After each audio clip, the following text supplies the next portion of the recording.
Watch out, this podcast may contain adult content. We're brought to you today by Altered Reality Entertainment, the creators of Empire State Comic-Con. Check it out at escomiccon.com. And now, on to the show.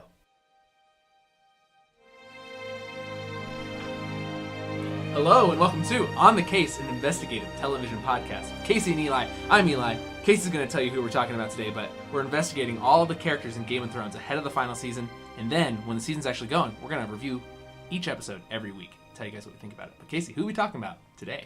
Today we were talking about Euron Greyjoy, the evil uncle of the Iron Islands. I call him Euron. Euron. Because he knocks the piss out of me every time he's on screen. He's so funny. He is. He's funny, but he's also one of the scariest motherfuckers the show's ever had.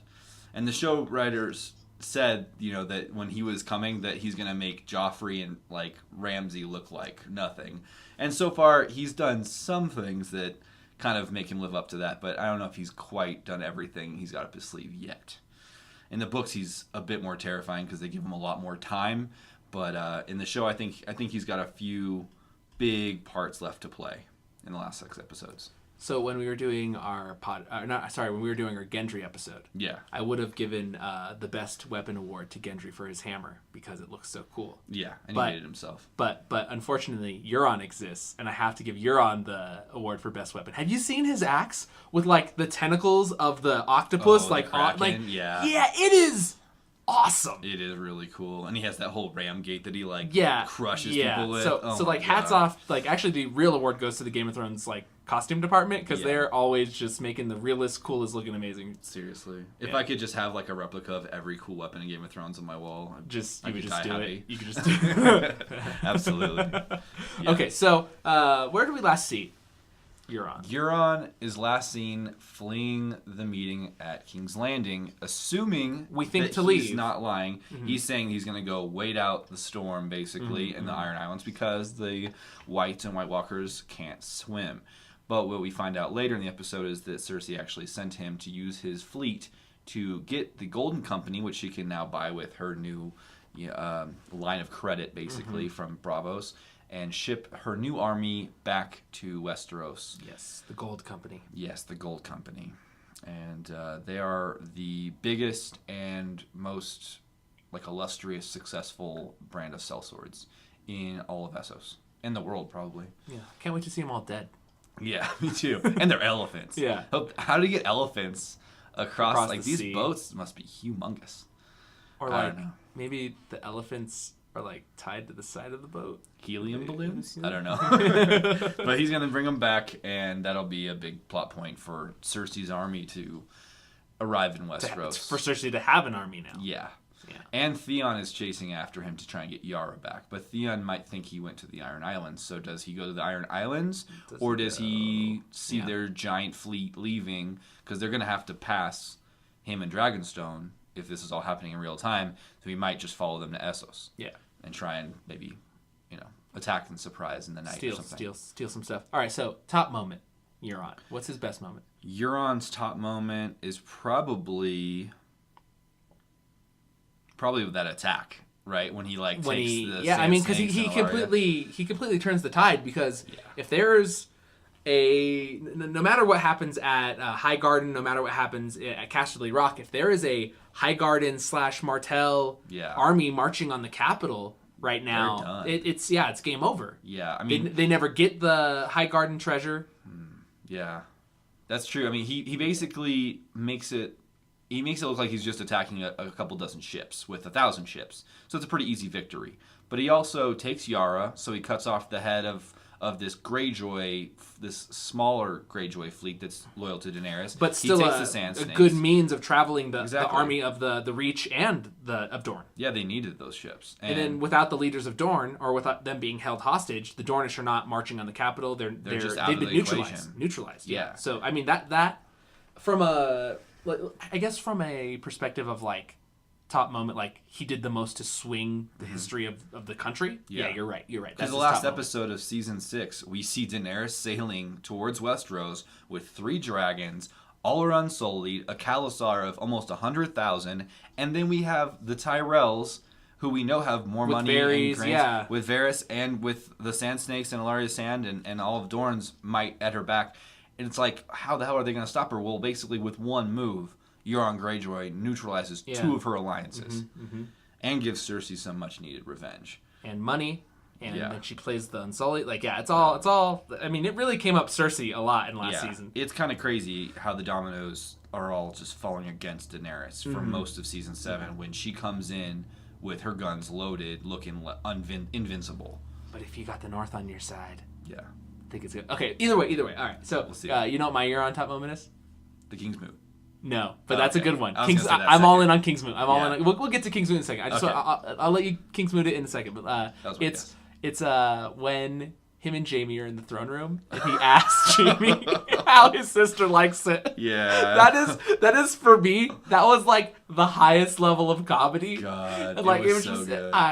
That's my top. Does she moment like for a finger in her ass? Just like a finger in the bum, like. Because he's just underplaying the fact that like it's a secret at all that they've been banging. Yeah. And I like how he comes. Yeah, when he comes back and he's like, "Yeah, I did. I found my way across the whole world and came back with 2 good hands." I'm gonna bury. Yeah, his burns on Jaime are like the roast of Jaime Lannister. I love it. I'm all in on.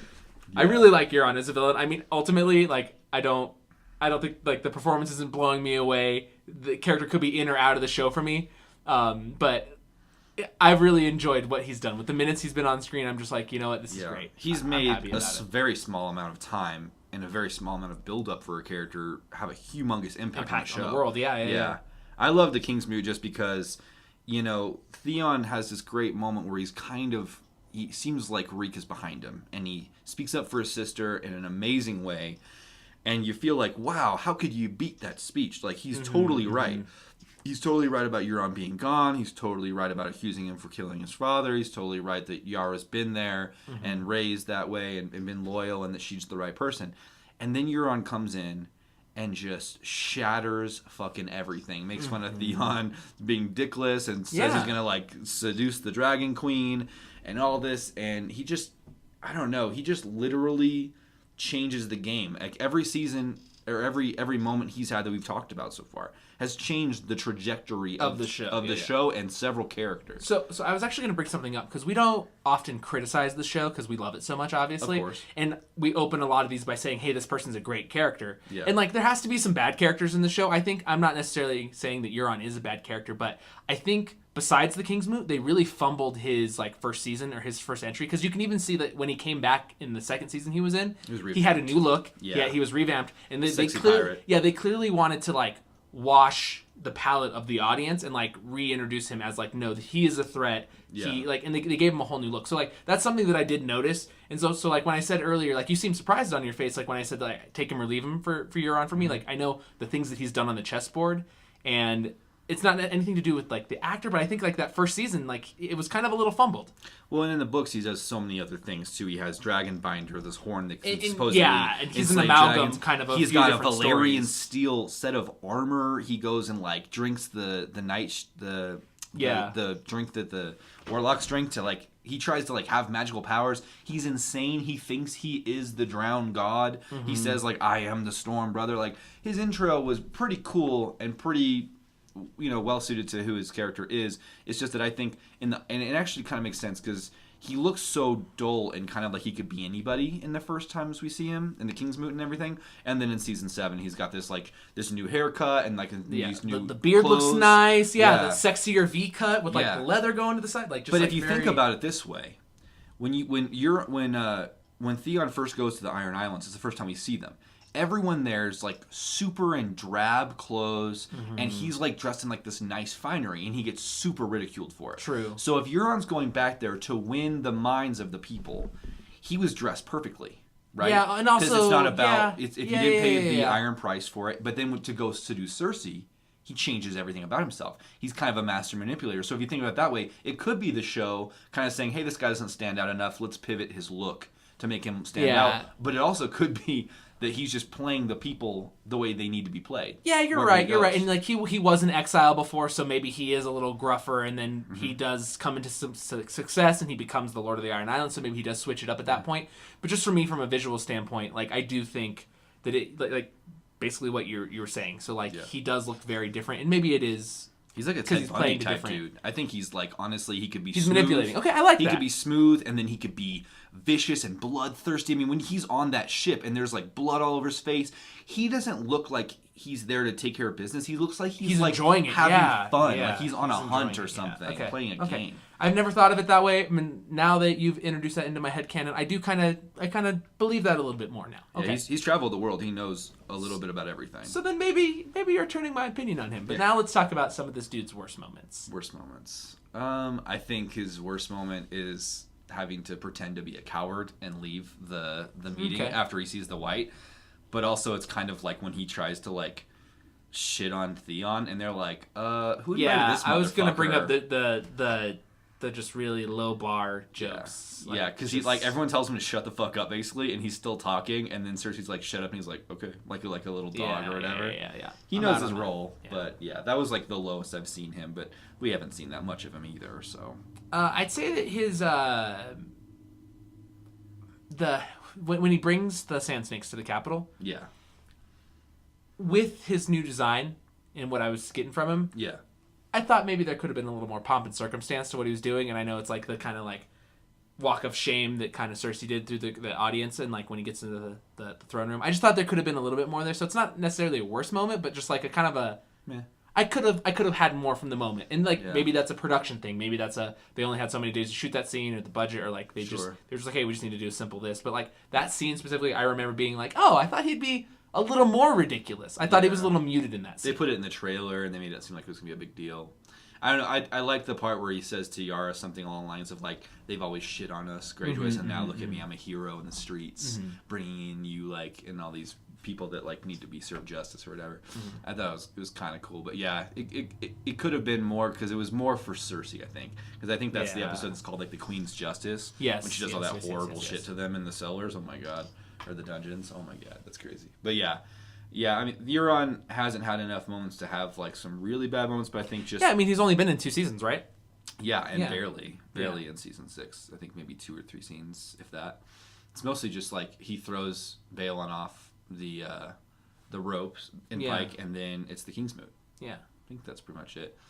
Yeah, and they didn't write him very well. He's like, let's go kill, like, my nephew and niece, like, let's go kill them. I was just like, Yeah, see, that's what I was saying. So, like, I felt like his first season was pretty weak, but then the next season I liked him more, but... Yeah. And it's one of those things where, More as, like, a fire. book reader, you're, like, really excited for these people to show up in the show. Yes. And then for, like, to get the confirmation that, like, maybe in the books it's different, but, like, Euron did throw Balon off in the show. But, like, in the books we don't know. It's just, like, it was wind! It was, yeah. Yeah, it's a mystery, but yeah, I like how he totally owns it. He's like, yeah, that was me. Yeah. No one loved him. Yeah. We're better off without him. Fuck him. I'm like, damn, dude. That's your brother. All right. So what's the happy ending for Euron?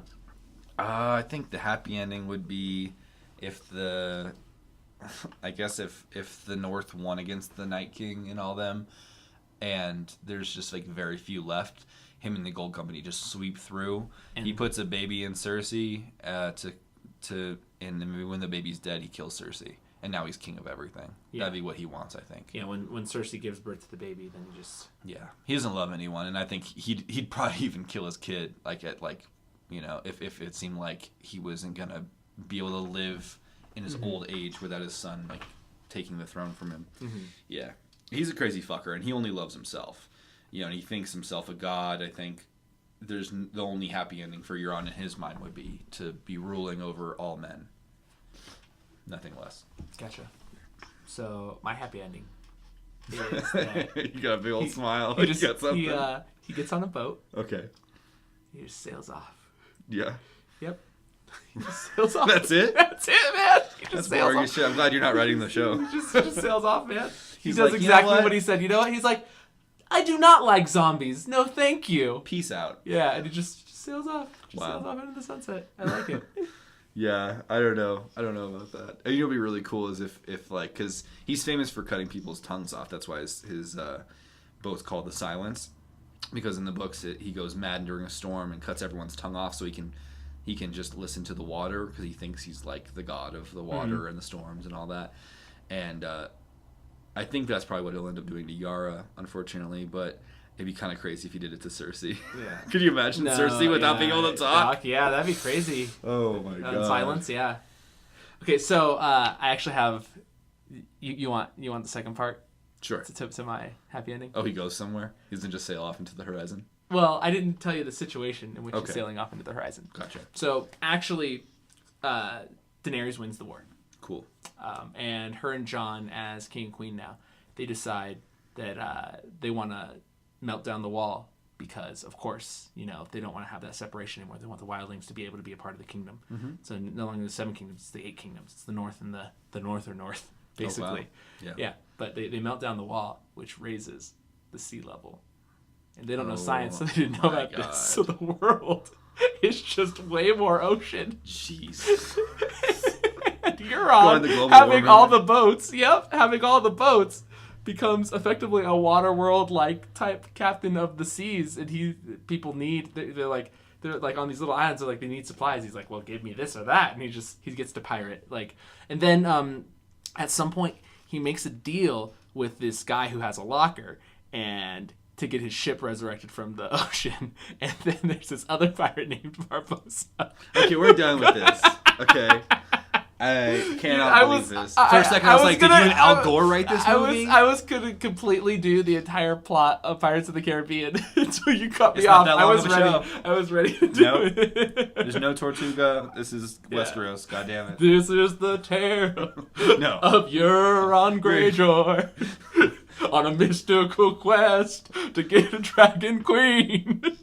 No. Okay. Well, what's a sad ending then? I think this sad ending would be if he loses in single combat to Theon. Because I think that would be so emasculating for him. Man, if Theon kills him, Yeah. in a legit one-on-one. Yeah, I think if he goes to try and capture Yara and it's going well, and then it turns out it's not going so well, and it's him versus Euron, just like before, but this time he doesn't jump off the ship. He just battens down the hatches and fights, and somehow, some way he beats Euron. And Euron dies in front of all these men, and Theon can take the entire Iron Fleet back. Mm-hmm. And now Cersei's fucked. Mm-hmm. That would be pretty emasculating, because he's built up to be this amazing warrior. The only thing I could think of more emasculating than losing to Theon via battling with weapons is if he was out sea captained, because he's the best at that. But I don't really know how they would do that in a show. Like if Captain Jack Sparrow rolled up and he was like, a race for glory. And then Han Solo shows up. It's like, hey, I did the Kessel Run in 12 parsecs. I did the sea run. I did the reef run in 12 sea sprays. You know what? Sad ending. He gets eaten by ice spiders as big as house. Yeah. The sad. Damn it. The sad ending, I think, is actually he goes to try and kill Cersei after whatever happens, and she kills him. We'll get to this if he lives or dies, but I think it makes story sense for Theon to kill him or Yara to end him. Yara killing him makes the most sense, but I would like Cersei, him being like, haha, I did it, and then Cersei gives him his comeuppance. I think that's the saddest ending. If he's like, hey, I brought the gold company, I did all this stuff for you in this war, and then Cersei just X's him out for no reason. Yeah, just because she's smart enough to not trust him. Yeah. That'd be kind of cool. Or Cersei and them lose to Daenerys after the Great War's over, and he tries to go, hey, Dragon Queen, what's up? You want this big old dick? And they pull his pants down, and it's tiny. Oh, it's the smallest. So tiny. It's the smallest. Yeah, and then Theon comes up and cuts it off for him and throws him in the ocean. Boom! Very Game of Thrones. Super sad. Yeah. Do you think Euron's going to live or die? Die. There's no way he lives. I don't think so. Yeah, I'm 98% on a Euron. The thing is, he dying, makes right? really big moves. That's why in 7 scenes he's made 5 huge moves. Yeah, like you said, the impact. He's gonna be right in the middle of whatever the fuck happens, whether it's a war between Cersei and Jon and Daenerys after they deal with the White Walker threat, or the White Walker threat itself. Something's gonna happen. He's gonna throw himself out there. He does not sit back and watch his armies fight. So let's spice this up. Let's spice this up a little bit more, because it sounds like you think he's gonna die in the war. Okay, so if you had to bet, because we both think he's gonna die. Yeah. Do you think he dies on land in a war against Daenerys and Jon's forces, or do you think he dies at sea to Yara and Theon in some way? Land or sea? Poetically, I'd like to say sea. Okay. Yeah. His ship is sunk? Yeah, maybe. The captain goes down with the ship, maybe? Maybe. Although he doesn't seem selfless enough to do that. Yeah. Maybe Theon and Yara tie him to the mast. Oh, he is famous for doing that in the books. And then blow holes in his ship. I don't know if they do that. They don't have cannons. They don't have gunpowder.